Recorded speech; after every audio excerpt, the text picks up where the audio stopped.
שלום, היום אני אראה לכם את הרובה הזה, אבל אני לא אלמד להכין. תלמדו, תכינו את זה לבד, תראו איך מכינים. ככה, חור גדול למעלה, למטה קטן וחץ. מכניסים את החץ לחור הקטן. הנה,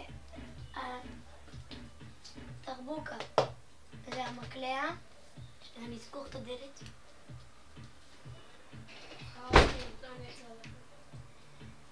תסתכלו. אם שמעתם את זה,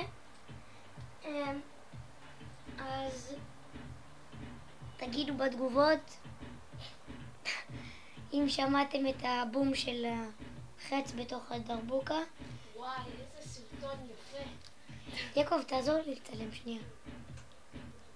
לא משנה, אח שלי הוא דפוק. אתה תעלה